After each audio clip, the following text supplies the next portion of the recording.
អ្នកមត្ថុរតនតយស្សវន្ទាមិខ្ញុំពុទ្ធនាម្ចាស់សូមធ្វើការក្រាបនមស្ការថ្វាយបង្គំពោះប្រជុំ3នៃព្រះត្រៃរតន៍មានព្រះពុទ្ធរតនៈព្រះធម្មរតនៈព្រះសង្ឃរតនៈដោយសេចក្តីគោរពសេចក្តីជ្រះថ្លាកោតក្រែងក្រៃលែងសពកាយសូមនមស្ការថ្វាយបង្គំចំពោះព្រះរាជាគណៈព្រះគ្រូឋានានុក្រមព្រះមន្ត្រីសង្ឃព្រះថេរានុថេរៈគ្រប់ព្រះអង្គទាំងអស់ដែលមានប្រវត្តិមានក្នុងវេលាឱកាសនេះចម្រើនពរចំពោះអាយដាមលោកទានអស់លោកមហាបាសកមហាបាសិកាពុទ្ធសាសនិកបឋមព្រមទាំងជាពុទ្ធបរិស័ទទាំងអស់ដែលមានវត្តមានក្នុងវេលាឱកាសនាទិដ្ឋីថ្ងៃពុទ្ធ8កើតខែកដិកឆ្នាំអាសាញ់សប្បដស័កពុទ្ធសករាជ2569ក្នុងវេលាឱកាសនៃវត្តចន្ទបជោតនារាមនា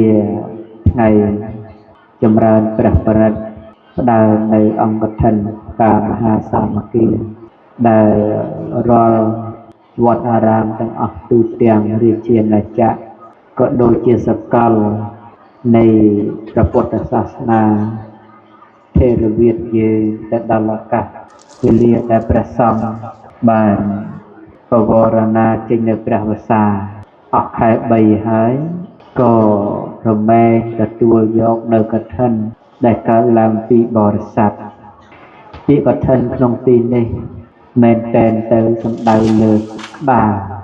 ដែលក្រាលសម្រាប់វាស់ដេកនៅសម្ពុតឯណាដែលប្រសង់លោកគាត់បីប្រើប្រាស់ដែលជាគ្រឿងបរិក្ខាររបស់បព្វជិតជាអ្នកបុស្សក្នុងពុទ្ធសាសនានេះពាក្យមួយទៀតនោះក៏សំដៅលើពាក្យថាពុទ្ធមុត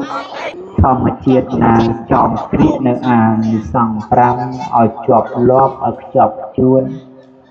ដល់ទាយកអ្នកថ្វាយនិងដល់បដិគាអាកាសអ្នកទទួលនៅអានិសង្ឃ5នោះធម្មជាតិនោះឈ្មោះថាកឋិនឥឡូវនេះពុទ្ធបរិស័ទនាមិកជនស្រីប្រុសបានមកប្រជុំគ្នាកាន់យកនៅសម្ពុតស្បង់ស្បៃត្រៃជីវរដើម្បីប្រាថ្នាភ្ជាប់ខ្លួនក្នុងពិធីបុណ្យកឋិនបុណ្យដតីសឹកតែជាបុណ្យដែលកើតឡើងពីបរិស័ទអ្នកផ្ដើមធ្វើអ្នកអនុញ្ញាតអំពីព្រះពុទ្ធអង្គឬក៏ព្រះសង្ឃសាវកដើម្បីបានធ្វើនៅបុណ្យឧបមាដោយតួយ៉ាងបុណ្យសាលាកផាត់បុណ្យបច្ច័យ4បុណ្យពុទ្ធាពិសេសបុណ្យឆាបាំងស្គលបុណ្យឆ្លងបុណ្យដាឬក៏ថារាល់វត្ថុបុណ្យឯណាទាំងឡាយក្រៅពីកឋិនបុណ្យនោះសិក្សាដែលកើតឡើងពីបរិស័ទអ្នកជ្រះថ្លាហើយផ្ដើមធ្វើផ្លែកតែចំពោះកឋិនទាននេះមួយទេដែលជាពុទ្ធបំណងរបស់ព្រះសម្មាសម្ពុទ្ធគ្រប់អង្គទាំងអស់ព្រះអង្គទ្រង់ពុទ្ធានុញ្ញាតត្រាស់ហៅព្រះភិក្ខុសង្ឃឲ្យមកប្រជុំគ្នាហើយព្រះអង្គប្រកាសកណ្ដាលជំនុំសង្ឃថាសង្ឃឯណាដែលបានចាំនៅវស្សាអស់ខែ3ជាវស្សាដើមភិក្ខុទាំងឡាយនោះក៏បីបាននៅកឋិនអញ្ចឹងបុណ្យដែលយើងឲ្យឈ្មោះថាកឋិននេះជាបុណ្យដែលកើតឡើងព្រោះតែពុទ្ធបំណងបង្កើតឲ្យមានផ្លែកគ្នាត្រង់ហ្នឹងដូចបរិស័ទយើងស្គាល់បុណ្យច្រើនហើយប៉ុន្តែបុណ្យទាំងឡាយនោះអត់មានបុណ្យណាដែលព្រះដ៏មានពុទ្ធព្រះអង្គមានពុទ្ធបំណងចង់ឲ្យមានទេគឺបរិស័ទអ្នកទូលសុំចំណែកថ្លៃតែកឋិននេះគឺជាពុទ្ធបំណងព្រះអង្គប្រកាសដល់ភិក្ខុសង្ឃទាំងឡាយហើយអានិសង្ឃរបស់កឋិននេះជាបុណ្យ3ដែលត្រូវតាមព្រះវិន័យផងត្រូវតាមព្រះសូត្រផងត្រូវតាមព្រះអភិធម្មផងដូច្នេះហើយទើបជាមហាបុណ្យជាបុណ្យដែលប្លែកដោយកាលនិងវត្ថុនិងអ្នកទទួលកឋិននេះមានតែកាល29ថ្ងៃទេដែលបរិស័ទអាចធ្វើបាន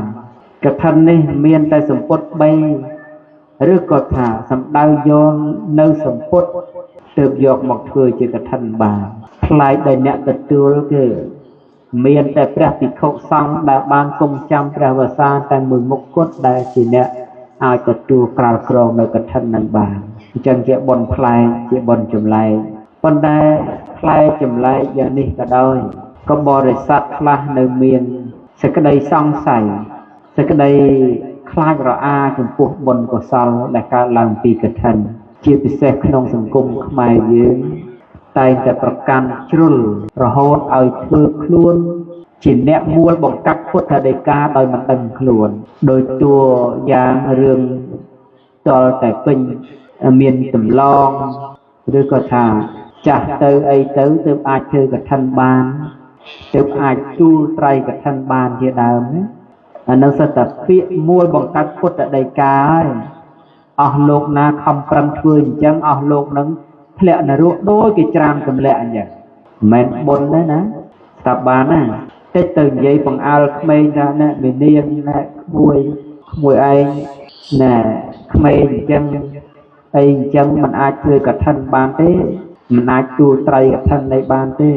នេះមនុស្សនេះគឺមនុស្សមួលបង្កាច់ពុទ្ធដីកាធ្លាក់នរកដូចគេច្រានទម្លាក់នឹងប្រយ័ត្នលោកយាយវិសាខាធ្វើកឋិនតាំងពីគាត់នៅអាយុ7ឆ្នាំហើយគាត់មិនដែលក្រឲ្យគាត់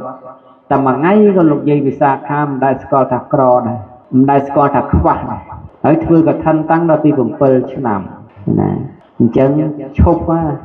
ប់នាំគ្នាអញ្ចឹងទៀតណាគេនិយាយក៏កុំជឿហើយអ្នកនិយាយហ្នឹងមិនមែននិយាយល្អជាទេធ្លាក់នរកដូចច្រានទម្លាក់អញ្ចឹងអត់ដឹងខ្លួនដែរពួកបុណ្យកឋិននេះមិនមែនបុណ្យដែលកើតឡើងដោយបរិស័ទយើងអ្នកធ្វើឯណាអ្នកនឹកឃើញថាឯណាអ្នកនឹកឃើញធ្វើអីអត់ទេកើតឡើងព្រោះពុទ្ធបំណងព្រះអង្គបង្កើតឡើងព្រះសម្ពុទ្ធមួយអ្នកបង្កើតបុណ្យហ្នឹងហើយព្រះសម្ពុទ្ធគ្រប់ព្រះអង្គទៀតលោកអ្នកបង្កើតមិនមែនព្រះសម្មាសម្ពុទ្ធតែក្នុងបដកັບនឹងតែក្នុងសាសនានឹងទេដូចព្រះសាសនាព្រះបរមគ្រូនៃយើងបច្ចុប្បន្នព្រះសម្មាណគោតមបរមគ្រូប៉ុន្តែកឋិននឹងសូម្បីតែព្រះពុទ្ធមុននឹងគ្រប់អង្គតែងតែត្រាស់បង្គាប់នឹងពុទ្ធានុញ្ញាតឲ្យមានបុណ្យកឋិននឹងឡើងអញ្ចឹងបុណ្យនឹងបុណ្យធំណាស់បានតែគេឲ្យនាំគ្នាធ្វើអ្នកណាធ្វើពីក្មេងនេះល្អបើចាំចាស់ដូចគេថានឹងគេបានធ្វើកឋិនដែលនៅក្មេងនឹងហើយមានកម្លាំងអាចកាន់ត្រៃអាចទូលត្រៃបានត្រឹមត្រូវសមរម្យមើលម៉ាត់នោះបើចាំតែគេគ្រាហើយទូលមិនរួចមិនចឹងកុំឲ្យធ្វើកឋិនពីក្មេងចាំមានតម្លងហើយដូចខ្លះអី30 40កូននៅបើឡើយទៅមកបានធ្វើកឋិនទៅក៏ព្រមតែកូននោះបែកប្រហែល60 70ហើយបើកូនក្រោយយកប្តីយកប្រពន្ធទៀតចាំ30ជាង40អីបានយក80បាត់ហើយមានតម្លងហើយទូលមិនរួចត្រៃនឹងធ្ងន់ណាដូចត្រៃដែលគេដាក់តាំងមុខនេះអីតែ3អញ្ចឹងរួចបាទព្រមទទួលទេអញ្ចឹងមកជាតិកើតមកកម្មពុទ្ធសាសនាគេដែរអត់អំពើងាប់ទៅទេអត់បានធ្វើកឋិនព្រោះតែខ្លាចពាក្យដែលគេពាក្យបរមបរាពាក្យអត់មានប្រភពពាក្យអត់មានក្បួនពាក្យអត់មានតម្រាចេះតែថាបំភ័យតគ្នាចេះតែមួលបង្កាច់ពុទ្ធដីកាតគ្នានាំគ្នាធ្លាក់នរកទាំងអស់គ្នាហ្នឹងអាហ្នឹងគេហៅថាតំបៅមិនឈឺយកឈើទៅរកសុកធ្លាក់នរកឯងគ្រាន់តែនិយាយមួលបង្កាច់ពុទ្ធដីកាអញ្ចឹងបុណ្យកឋិនអត់ប្រកាន់វណ្ណៈមានក៏ធ្វើបានក្រក៏ធ្វើបានឲ្យតែកាន់នៅសុពុទ្ធដែលជាស្បង់ស្បែកត្រៃជីវរដើម្បីមកធ្វើកឋិនហើយធ្វើចំពោះវត្តឬអាវាសណាដែលគេមិនទាន់ហែហើយព្រោះវត្តមួយទទួលកឋិនបានតែម្ដងទេក្នុងមួយឆ្នាំនោះយ៉ាងណាតែហែមកលើកទី2គេហៅថាបុណ្យផ្កាប្រាក់ហើយលែងហៅថាបុណ្យកឋិនហើយអញ្ចឹងសំដៅលើសម្ពុទ្ធ3ហើយបុណ្យកឋិននេះខុសគេណាបុណ្យដតីនិមន្តបដិគិអកៈមានប្រសង់មកជាប្រធានហើយវេរួចប្រគេនទើបពេញជាទានបរិបោគប៉ុន្តែកឋិននេះជាទានដែលមិនបាច់វេប្រគេនទេអញ្ចឹងអស់លោកដែលកាន់ត្រៃជីវរមកចង់ប្រគេនតែប្រគេនលែងហៅកឋិនណាស្ដាប់ឲ្យច្បាស់អញ្ចឹងណាថ្ងៃនេះអ្នកក្រៅក៏ដោយអ្នកក្នុងក៏ដោយតាកាន់ត្រៃមកទៅរកប្រគេនលោកលែងហៅកឋិនណាគឺត្រៃនៃកឋិនហ្នឹងត្រូវកាន់ទុកនឹងខ្លួន ពេលណាដែលគេហើយនឹងគេដែរមុខក៏បានក្រោយក៏បានដែរមិនបាច់ចាំបាច់ថាមុខទេចង់នៅកតុយគេក៏បានកាន់នៅសម្ពុតនឹងហើយពេលដែលគេយកសម្ពុតនឹងទៅដាក់ក្នុងចំណោមនៅចំពោះមុខរបស់ភិក្ខុសង្ឃយើងយកសម្ពុតនឹងទៅដាក់គេដែរដាក់ហើយអាចារ្យវេកឋិនណាិមង្កឋិនចៃវរង្ទេមៈឬក៏គេចង់បន្ថែមអីមានសានិសង្ស័ងអីចឹងទៅទៀតទៅកឋិនចៃវរង្សសានិសង្ស័ងព្រមទាំងបរិខាអីផ្សេងនេះគេវេបន្ថែមចេះថាឲ្យវែងទៅបានដែរពេលណាអាចារ្យវេរួចសម្ពុតនោះបុណ្យអានិសង្ស5ប្រការជាកឋិនកើតឡើងដល់យើងពេលនោះដែរអញ្ចឹងស្ដាប់ឲ្យបានណាតែប្រគេនលែងហៅកឋិនណាអញ្ចឹងគេយកទៅដាក់តាំងយើងដាក់តាំងដូចខាងក្រោយខ្នងយើងអញ្ចឹងដាក់តាំងលើទីសក្ការៈដល់សំគួរទុកតម្កល់ឲ្យចំណាំខ្លួនឯងដល់ម៉ោងគេហែយើងយកទៅហែគេហើយដល់គេវេរួចអានិសង្សនោះឡើងជាកឋិនព្រោះវាមានពាក្យប្រកាសកាលក្រងរបស់ភិក្ខុសង្ឃលោកមានពាក្យមួយថាកឋិននេះហាក់បីដូចជាសម្ពុតកាស័យភ័ស្ត្រអណ្ដែតក្រសែតឯកដអាកាសនោភាលីធ្លាក់មកចំក្នុងកណ្ដាលជំនុំភិក្ខុសង្ឃស្មោះឥតមានចំពោះអង្គណាមួយទេបើយើងប្រគេនចំពោះអង្គណាដោយចេតនាថាចំពោះអង្គនោះដាច់ពិតកឋិននឹងលែងឡើង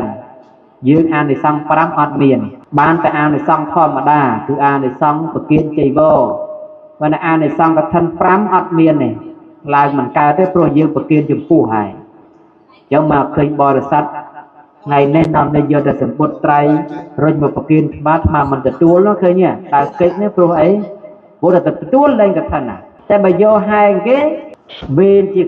ចំពោះសង្ឃអានោះបានជាកឋិនទេបើយើងមានប្រាក់កសាងប្រាក់សង្កត់ត្រៃអីអាហ្នឹងយើងយកទៅចូលនឹងអាចារ្យ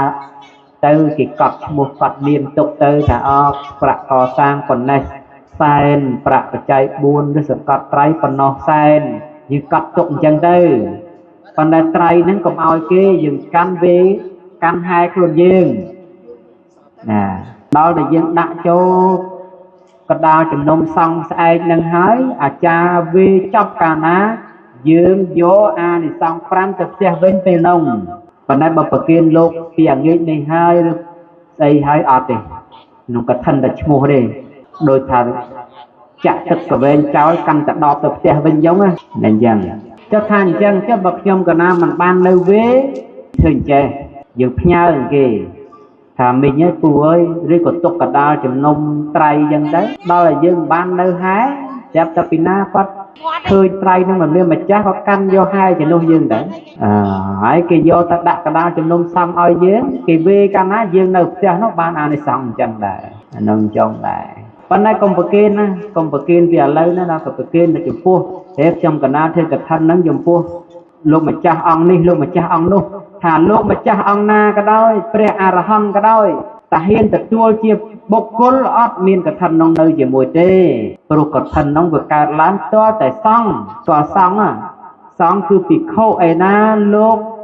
ជំនុំគ្នាហៅថាសង្ឃណាមិនដឹងបើមួយអង្គនោះអត់ទេធ្វើកឋិនកើតទេព្រះអរហន្តក៏ដោយធ្វើកឋិនមិនកើតដែរមួយឯណាអ្នកសូត្រញត្តិឯណាអ្នកអបឡោកឋិនអត់មានវាត្រូវការសង្ឃសមាគមអញ្ចឹងតើមានសង្ឃបានកឋិននឹងឡើងជួនកាលអ្នកក្រោយគេបុណ្យខ្ពស់ជាងអ្នកមុខផងវាមានរឿងសម័យមុនក្រោយពុទ្ធកាលមកមានបុរសម្នាក់គាត់ក្រណាស់គាត់អត់មានរបស់ល្អជាកហបតីចីវរអីដូចគេហ្នឹងទេគាត់មានតែសម្ពុតមកផ្ទាំងដែលគាត់បង្ហើគេពាក់កដាលជីវិតណាបានសម្ពុតមកផ្ទាំងហ្នឹងយកមកកាន់ហែគាត់យកសម្ពុតហ្នឹងគក់ទឹកឲ្យស្អាតទៅហើយគាត់ខ្លួនឯងសុកចិត្តស្លៀកស្លឹកឈើមកហែកឋិនគេយកអាសម្ពុតដែលខ្លួនឯងស្លៀកហ្នឹងយកមកបោកទឹកឲ្យស្អាតដើម្បីធ្វើកឋិនហើយខ្លួនឯងអត់មានអីស្លៀកទេស្លៀកតែស្លឹកឈើមកហែកឋិនជាមនុស្សស្លៀកស្លឹកឈើមិនហ៊ាននៅមុខគេនិងក្រោយគេប៉ុន្តែគាត់ជ្រះថ្លាណាស់ គាត់រំភើបណាស់ធម្មជាតិហ្នឹងគាត់បានធ្វើកឋិនហើយគាត់បានហើយកឋិនហើយគាត់មិននឹកស្មានតែជាតិហ្នឹងគាត់បានធ្វើទេដល់សបាយអអញ្ចឹងគាត់ហូរផងគាត់សាធុអនុមោទនាផងគាត់យកគាត់សម្ពុតដែលគាត់ហែហ្នឹងយកទៅវេនចំពោះសង្ឃគ្រាន់តែទេវតាដែលជ្រះថ្លាជាមួយគាត់ណាជ្រះថ្លាជាមួយបុរសហ្នឹងស្រែកសាធុរហូតដល់អង្គើកផែនដី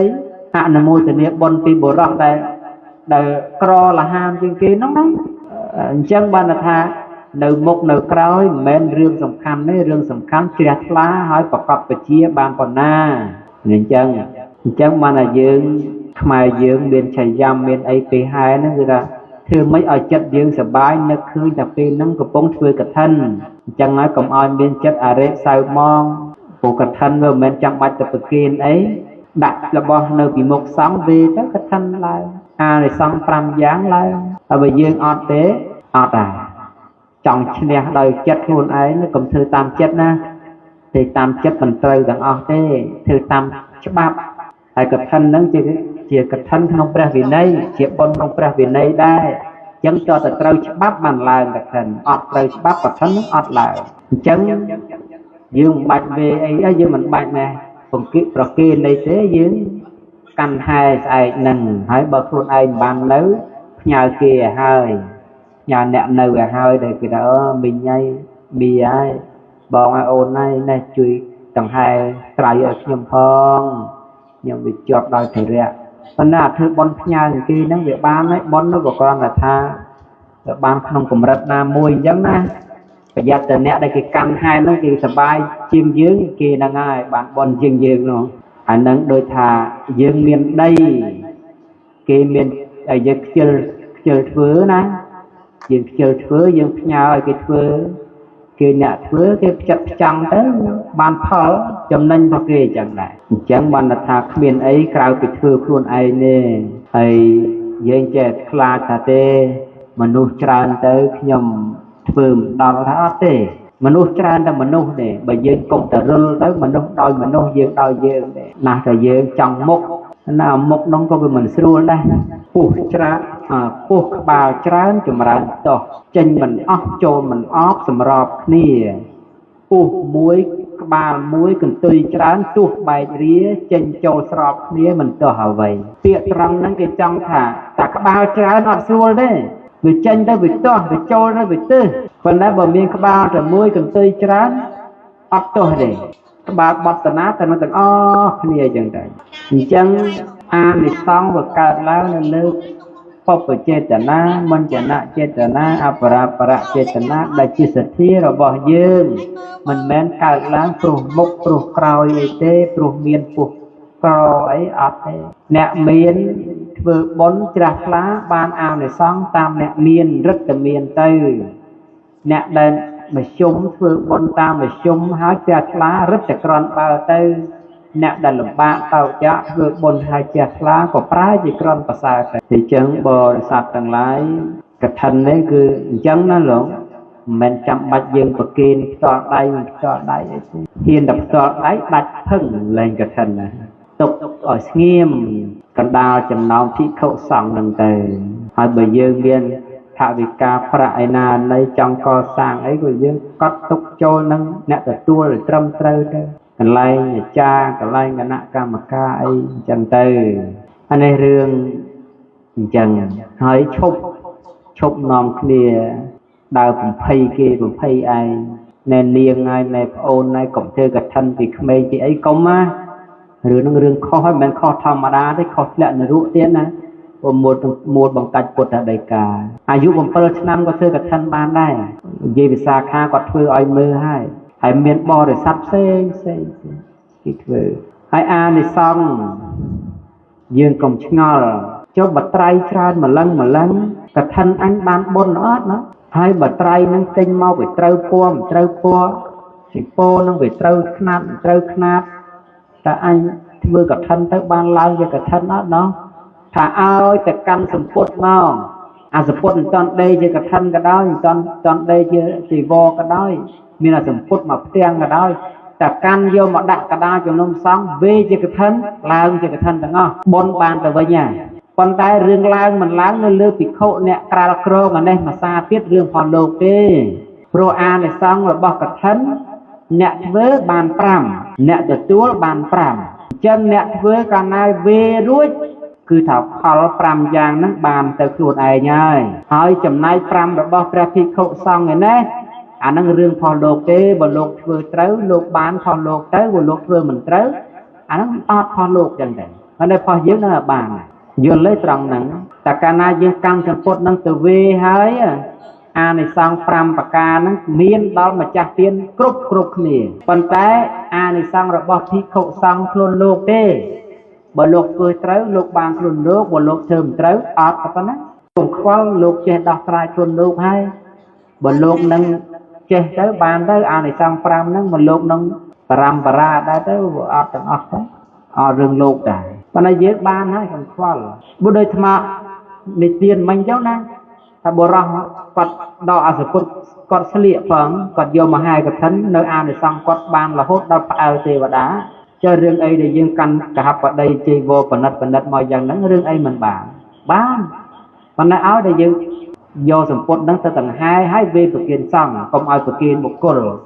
ហើយខ្ញុំកណាមបាននៅទេស្អែកប្រគិនព្រះអង្គឲ្យប្រគិនព្រះអង្គនេះព្រះអង្គនោះថាព្រះអង្គណាក៏ដោយតែប្រគិនឲ្យលែងកឋិនហើយអត់ទេមិនមែនកឋិនទេឋិនតើកាន់ហែខ្លួនឯងបើមិនកាន់ហែខ្លួនឯងផ្ញើជាហែទៅប៉ុន្តែអាហ្នឹងកាត់ពុនហើយអ្នកហែក៏បានបុណ្យ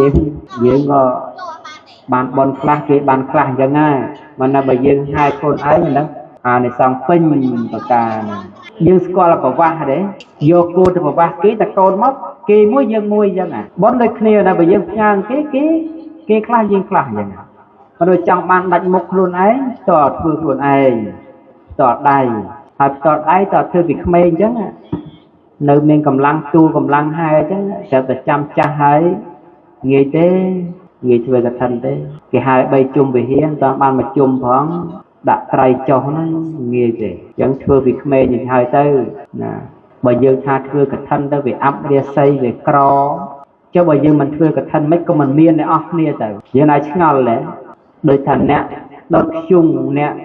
ឬសម្រាមសម្អាតសម្រាមតាមដងផ្លូវអ្នកឯណាដែលគ្នាក្រលំបាកដើរទៅសួរមើលដែលធ្វើកឋិននេះអត់ចុះមិនក៏មិនមានអ្នកអស់ទៅថាបើអត់ទេរឿងមានក្រអត់នៅលើកឋិននឹងមិនកឋិនទេរឿងមាននិងក្រវានៅលើបុណ្យឯណាដែលឆ្លប់សន្សំមកហើយជាបុណ្យអាចញ៉ាំទ្រព្យសម្បត្តិឲ្យនៅជាមួយបាននឹងអញ្ចឹងណាអញ្ចឹងអស់លោកពុទ្ធបរិស័ទទាំងអស់ត្រូវស្គាល់អំពីកិច្ចកឋិននឹងហើយអានិសង្ឃ5យ៉ាងនោះស្អីទៅថាទី1មានរុកល្អអ្នកធ្វើកឋិនកើតជាតិណាមានរុកល្អទី2សម្បុរល្អអ្នកណាធ្វើកឋិនជាតិទៅមុខទៅសម្បុរល្អទី3សន្តានល្អអ្នកណាធ្វើកឋិនទៅជាតិមុខទៅសន្តានល្អទី5ហើយទី4មានបញ្ញាសំខាន់ណាស់រុកមិនល្អក៏ហីចោះឲ្យតែមានបញ្ញាសម្បុរអីរឿងមួយយ៉ាងក៏ពិតមែនហើយប៉ុន្តែបញ្ញាវាសំខាន់ជាងស្អីទាំងអស់បើយកអ្នករុកស្អាតមកទៅអសរកមិនចេះសរសេរផងឲ្យមកដឹកនាំអីកើតមិនចឹងយកមកជាឃ្លាអីកើតដោយបុរាណលោកទុកពីឲ្យយើងឯតាសាច់សដូចចាននិយាយមិនបានដូចឆ្កែក្រោមផ្ទះអញ្ចឹងរុកល្អវាជារឿងមួយហើយបណ្ដេមានបញ្ញាផងឬកូនភាសាក៏មើលតែរុកមើលបញ្ញាផងមើលមាយាទនោះផងព្រោះដែលអនាគតទៅមិនមែនរស់នៅមួយស្អាតទេរស់នៅជាមួយមាយាទនិងអត្តចរិតបើយករូបស្អាតមកស្រាប់តែប្រាក់ខែមួយខែតែ200ចាយមួយខែ$5,000អីឃើញយកមកមិនកើតមួយថ្ងៃធ្វើការតែ2ម៉ោងដើរលេង20ម៉ោងអីមិនជួយជាឃ្លាកើតស្អាតប៉ុណ្ណាក៏វេទនាដែរអញ្ចឹងអានិសង្ឃកឋិននេះអ្នកណាធ្វើកឋិននឹងមានបញ្ញារូបស្អាតល្អសម្បុរស្អាតល្អសន្តានស្អាតល្អហើយមានបញ្ញាទៀតនោះវាពិសេសហើយចង់បានទេអានិសង្ឃហ្នឹងចង់ហើយបើមិនចង់មិនដល់មានលៀបក្រែងមកដល់វាស្ទើរស្អាតហើយបានខំលៀបបើស្អាតហើយមិនលៀបទេមិនយ៉ាងណាយើងគ្រប់គ្នាស្ទើរស្អាតបើមនុស្សគេស្អាតមិនខ្វល់អីងូតទឹកសិតតែសក់ចង់សក់ហើយដើរមកស្អាតស្រាប់ឲ្យតែស្ទើរស្អាតហើយចេះថែមនេះថែមនោះទៅ chẳng ngay đâu nè thưa cái thân nói mạch hai cái chuyện cối xa là mô phải này xong thì pram nước chạc vào vật để chia hòn tê nè na club thưa cái thân nè nốt tiêm được bán tê chỉ đắt chạc của bọt là chạc của bọt nó chỉ đắt thông nè thành đây miền trầm ná cột crom của con nông hay ấp lồng ba chứ ba vân mộc ấy nông ca bằng cao mang giật trâu chào lôi chào plan ấy ở têคือថាជាស្ដេចដែលមានធម៌ហើយអាណាប្រជានរាជក្នុងសង្គមនៃស្ដេចចក្រពត្តិហ្នឹងក៏មានធម៌ដែរអបបាតែចឹងបតមាននិកជនឯណាដែលបានធ្វើកឋិនរមែងបានអានិសង្ស5ប្រការហ្នឹងហើយអានិសង្សហ្នឹងកើតឡើងពេលយើងដង្ហែសម្ពុតចៃវរនេះទៅវាប្រគៀនចំពោះសង្ឃហើយបានអានិសង្ស5ហ្នឹងហើយបើ5ហ្នឹងយើងធ្វើរាល់ឆ្នាំទៅ5ឬកោគ្នាទៅវិរុទ្ធអស្ចារ្យទៅទៀតយើងថាទេ